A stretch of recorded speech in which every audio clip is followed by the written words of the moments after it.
নমস্কাৰ শিক্ষাগুৰুসকল, মোৰ channel educational fact অসমলৈ আপোনালোকক স্বাগতম জনাইছোঁ। আজি মই আপোনালোকৰ বাবে আকৌ এক বিশেষ গুৰুত্বপূৰ্ণ বাতৰি লৈ আহিছোঁ।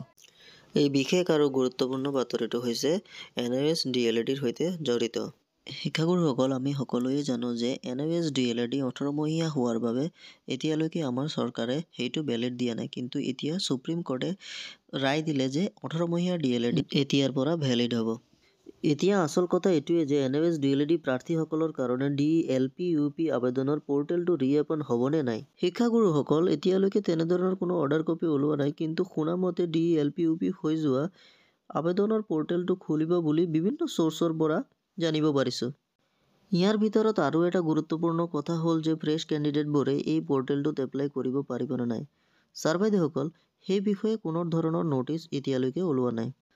গতিকে বিভিন্ন চৰকাৰী বিষয়াসকল, আগন্তুক দিনত এনেধৰণৰ আৰু বহুতো গুৰুত্বপূৰ্ণ বাতৰিবোৰ পাবলৈ আমাৰ চেনেলটো ছাবস্ক্ৰাইব কৰিব আৰু কাষতে থকা বেল আইকনটো ক্লিক কৰিব আৰু ভিডিঅ'টো চাই ভাল লাগিলে লাইক আৰু শ্বেয়াৰ কৰিব নাপাহৰিব।